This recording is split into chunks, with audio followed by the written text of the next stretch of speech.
Bismillahirrahmanirrahim. Assalamualaikum warahmatullahi wabarakatuh. Perkenalkan, nama saya Wadul Farnia di NIM 22650074 dari kelas B. Ini saya akan mengerjakan tugas 1 zaman komputer dengan materi komputer security. Langsung saja pada materi ini. Zaman komputer mengapa dibutuhkan? Yang pertama itu ada information based society, menyebabkan nilai informasi menjadi sangat penting dan menuntut kemampuan untuk mengakses dan menyediakan informasi secara cepat dan akurat menjadi sangat esensial bagi sebuah perusahaan maupun personal. Yang kedua, infrastruktur jaringan komputer seperti LAN dan internet memungkinkan untuk menyediakan informasi secara cepat sekaligus membuka potensi adanya lubang keamanan atau security hole. Kejahatan komputer semakin meningkat karena satu, aplikasi bisnis berbasis IT dengan jaringan komputer meningkat, online banking, e-commerce, electronic data intelligence atau EDA. Kedua,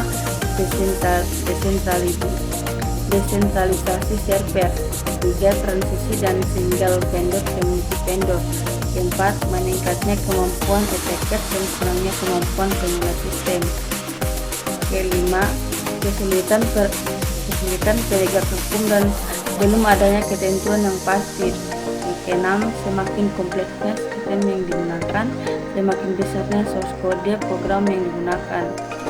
7, berhubungan dengan internet. Lanjut, ini ada pengantar keamanan komputer. Keamanan komputer atau komputer security adalah disiplin ilmu dan praktik untuk melindungi komputer, jaringan, dan sistem informasi dari ancaman dan serangan yang dilakukan oleh pihak yang tidak berwenang atau jahat. Keamanan komputer mencakup segala aspek yang berhubungan dengan proteksi terhadap penggunaan, penyebaran, dan manipulasi informasi digital. Lanjut, ini ada beberapa prinsip dasar keamanan komputer.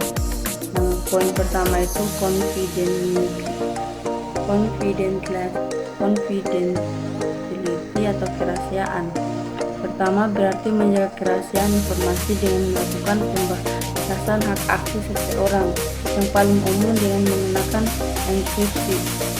Kedua, contoh data-data yang harus dijaga kerahasiaannya seperti data-data yang sifatnya pribadi seperti nama, tanggal lahir, penyakit yang pernah diderita, nomor kartu kredit, nama ibu kandung, dan sebagainya, dan data-data milik perusahaan. Yang kedua, integrity atau keaslian. Pertama, berarti menjamin bahwa data informasi yang dimiliki terjaga keasliannya, tidak berubah tanpa pemilik informasi. Integrity merujuk pada tingkat kepercayaan terhadap suatu informasi. Kedua, di dalam integrity terdapat dua mekanisme preventif dan mekanisme detektif. Poin ketiga, availability atau ketersediaan. Berhubungan dengan ketersediaan informasi ketika dibutuhkan. Artinya, informasi harus selalu tersedia saat dibutuhkan oleh user dan dapat dengan cepat diakses. Poin keempat, authentication atau autentikasi. Metode ini menyatakan bahwa informasi betul-betul asli atau orang yang mengakses atau memberikan informasi adalah betul-betul orang dimaksud. Terdapat beberapa metode autentikasi yang umum digunakan dalam keamanan komputer, seperti autentikasi berbasis kata sandi, autentikasi berbasis kunci publik atau privat, autentikasi berbasis biometrik, dan sebagainya. Poin kelima, authorization atau otorisasi. Memastikan bahwa pengguna hanya memiliki akses yang diperlukan untuk melakukan tugas mereka dan mencegah penggunaan yang tidak sah atau menyalahgunakan hak akses. Dengan memberikan hak akses yang tepat, sistem dapat mengontrol akses pengguna dan menjaga keamanan sumber daya dan informasi yang sensitif. Poin keenam, non-repudiation atau tidak dapat dibantah. Non-repudiation atau tidak dapat dapat dibantah merujuk pada konsep dalam keamanan komputer, di mana menjadi sebuah pesan atau transaksi tidak dapat lanjut. Ada beberapa ancaman keamanan komputer secara umum. Pertama, ada manusia. Hacking, cracking, atau siapa saja yang berusaha telah mengakses sistem tanpa izin dari pihak yang berwenang. Tujuannya bisa untuk melakukan pencurian data, informasi, atau kerusakan. Kedua itu memasukkan program ilegal seperti virus, ROM, malicious software, dan kemampuan user yang terbatas dalam menggunakan dan memelihara sistem serta rendahnya kesadaran akan keamanan sistem. Yang kedua ada hardware failure. Pertama, tidak stabilnya suplai listrik dalam jangka waktu panjang sehingga mengakibatkan kerusakan pada perangkat. Kedua itu terjadinya korsleting listrik yang dapat mengakibatkan terhentinya proses sistem atau bahkan kerusakan sistem. Yang ketiga itu segala macam untuk gangguan fisik yang berdampak langsung maupun tak langsung terhadap perangkat. Ancaman ketiga itu software failure. Pertama, adanya kesalahan pada sistem operasi. Kedua, adanya kesalahan saat mengupdate program. Tiga, uji coba program yang tidak memadai sehingga menyisakan error pada perangkat lunak. Ancaman keempat ada alam. Merupakan ancaman yang tidak bisa dicegah seperti banjir, gempa bumi, kebakaran, dan sebagainya. Ancaman keamanan. Ada ancaman keamanan komputer menurut David Aikot. Berdasarkan lubang keamanan, ancaman keamanan dapat diklarifikasikan menjadi 4, yaitu 1. Keamanan yang bersifat fisik, termaksud akses yang gedung, peralatan, dan media yang digunakan. Contohnya, denial of service dilakukan misalnya dengan mematikan peralatan atau membanjiri seluruh komunikasi dengan pesan yang dapat berisi apa saja karena diutamakan adalah banyaknya jumlah pesan. Yang kedua, wiretapping atau hal-hal yang berhubungan dengan akses ke kabel atau komputer yang digunakan juga dapat dimasukkan ke dalam kelas ini.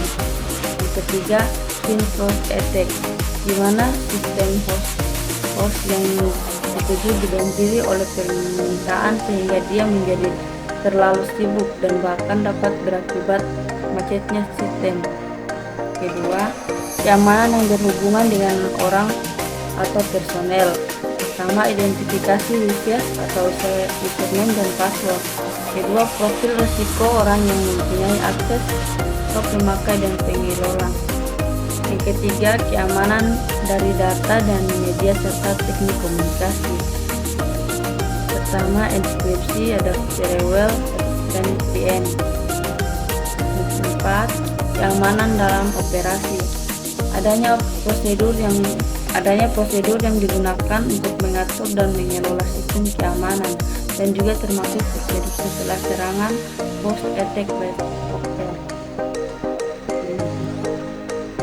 Ini security attack models menurut Stalin terdiri dari pertama, interruption, perangkat sistem menjadi rusak atau tidak tersedia. Serangan ditunjukkan kepada ketersediaan atau scalability dari sistem. Tentu serangan adalah denial of service attack. Kedua, interception. Pihak yang tidak berwenang berhasil mengakses aset atau informasi. Contoh serangan ini adalah penyadapan atau setting man in the middle, phishing, keylogin, wiretapping. Yang ketiga, modification. Pihak yang tidak berwenang tidak saja berhasil mengakses, akan tetapi dapat juga mengubah atau template aset. Contoh dari serangan ini antara lain adalah mengubah isi website dengan besar-besar merugikan pemilik website. Yang keempat, ada fabrication. Pihak yang tidak berwenang dapat membuat hardware dan software palsu untuk mengontrol sistem. Contoh dari serangan jenis ini adalah memasukkan hardware seperti aslinya atau memasukkan pesan-pesan palsu seperti email palsu ke dalam jaringan komputer. Ini ada ilustrasi serangan keamanan komputer. Ada internet service providers, ada hacker dan malware, dan government. Ada internet. Lanjut.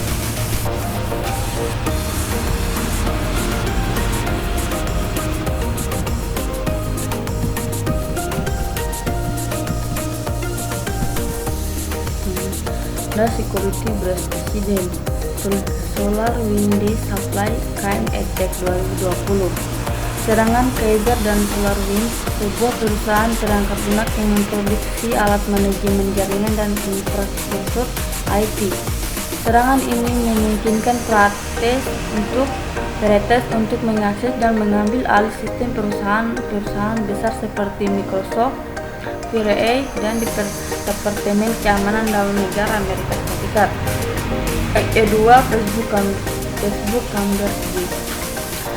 Cambridge Analysis skandal 2018. Cambridge Analysis, perusahaan konsultan politik, mengumpulkan data pribadi lebih dari 87 juta pengguna Facebook tanpa persatuan mereka untuk membantu kampanye politik tertentu. Ketiga, ada Capital One Data Breach 2018. Data sekitar 1.000 juta pelanggan dan calon pelanggan Capital One di Amerika Serikat dan Kanada dicuri oleh para peretas. Data yang dicuri meliputi nama, alamat, nomor telepon, dan informasi keuangan. Yang keempat, Marriott International Data Breach 2018. Informasi pribadi sekitar 500 juta tamu Marriott di seluruh dunia, termasuk nama, alamat email, nomor telepon, dan nomor paspor dicuri oleh peretas. Kelima, ada Equifax Data Breach 2017.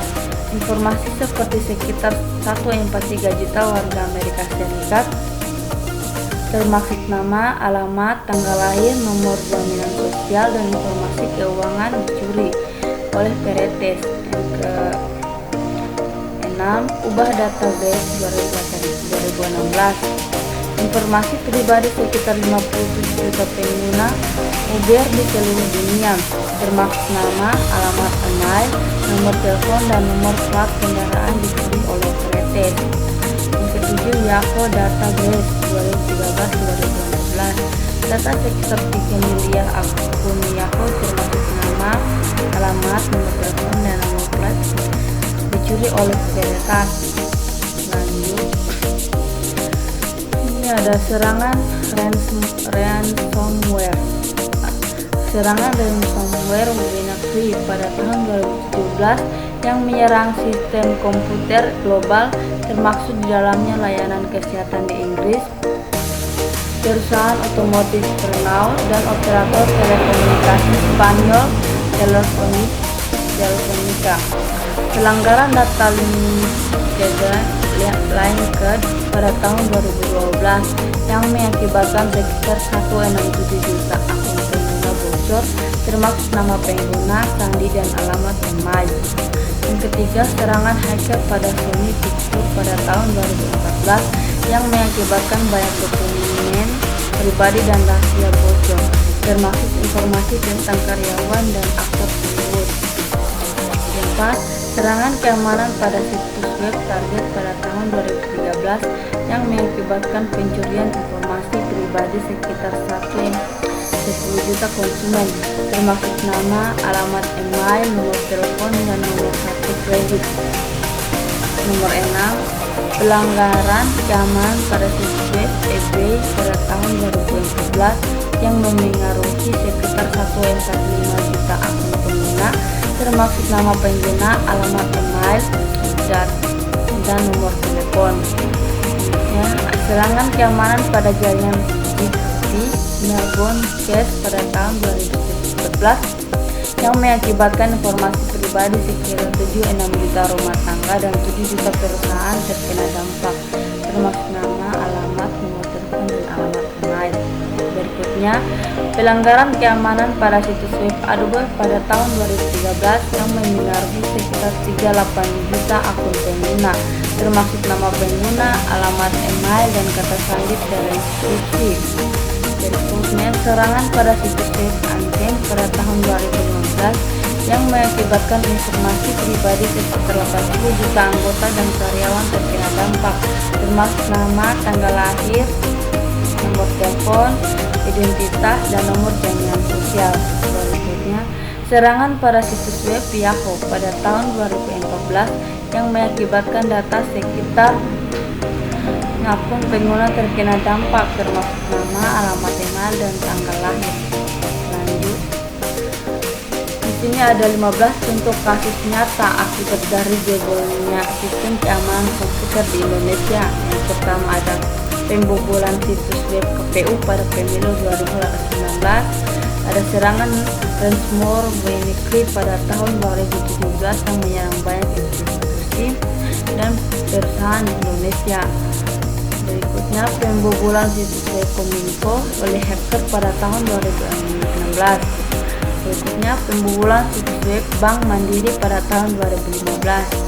Berikutnya, pembobolan DDoS pada situs web BCA pada tahun 2014.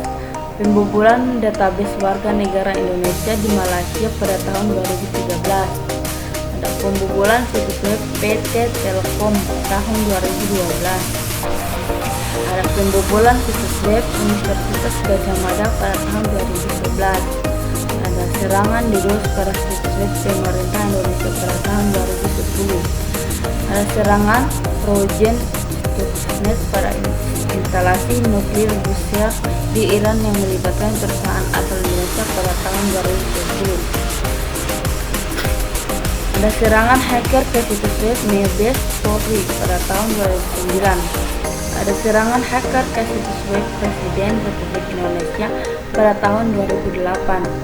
Ada pembobolan situs web Kedubes AS di Indonesia pada tahun 2007.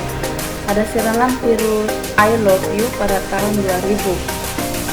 Serangan virus Melissa pada tahun 2009 pada tahun 1999. Ini ada 7 prinsip dari keamanan komputer. Yang pertama, menetapkan kebijakan atau polisi keamanan yang baik sebagai dasar untuk desain sistem. Yang kedua, perlakukan keamanan sebagai bagian integral dari keseluruhan sistem. Yang ketiga, perjelas batas keamanan fisik dan logis yang diatur oleh dokumen kebijakan keamanan. Yang keempat, pastikan pengembangan dilatih tentang cara pengembangan keamanan perangkat lunak.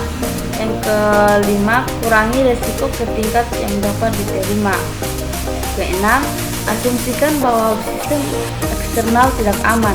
Ketujuh, identifikasi potensi pertukaran antara pengurakan resiko dengan meningkatkan atau penurunan biaya dalam aspek lain efektivitas operasional. Lanjut, ini kerangka kerja keamanan informasi atau ISO 27001. Kerangka kerja ini adalah standar internasional yang mengatur praktik terbaik untuk mengelola keamanan informasi dalam sebuah perusahaan. Standar ini memberikan panduan untuk merancang, menerapkan, mengoperasikan, memonitor, memeriksa, memelihara, dan meningkatkan sistem manajemen keamanan informasi ISMS di perusahaan. ISMS adalah kependekaan dari Informasi Security Management System atau Sistem Manajemen Keamanan Informasi. ISMS adalah kerangka kerja untuk mengelola keamanan informasi dalam suatu perusahaan, termasuk proses, kebijakan, prosedur, dan teknologi yang digunakan untuk mengidentifikasi, menganalisis, mengevaluasi, dan mengurangi risiko keamanan informasi. Sini ada ISO 27001 memiliki 4 tahap untuk implementasinya. Pertama, inisiasi. Pada tahap ini, perusahaan menentukan skop dari sistem manajemen keamanan informasi yang akan diterapkan dan menetapkan tanggung jawab, sumber daya, dan persyaratan untuk melaksanakan ISMS. Kedua, perencanaan. Pada tahap ini, perusahaan menentukan risiko keamanan informasi yang harus diatasi, menentukan kontrol keamanan yang diperlukan dan mempersiapkan dokumen-dokumen terkait ISMS. Ketiga, implementasi. Pada tahap ini, perusahaan menerapkan kontrol keamanan yang telah ditetapkan, melaksanakan pelatihan dan kesadaran keamanan, dan mengevaluasi sistem secara berkala. Keempat, evaluasi. Pada tahap ini, perusahaan melakukan penilaian terhadap sistem manajemen keamanan informasi yang telah diterapkan, melakukan pengukuran kinerja dan efektivitas dari kontrol keamanan yang telah diterapkan, dan melakukan perbaikan dan peningkatan untuk memastikan bahwa ISMS selalu update. Mungkin hanya itu saja penjelasan dari saya. Lebih dan kurangnya mohon dimaafkan. Saya Assalamualaikum warahmatullahi wabarakatuh.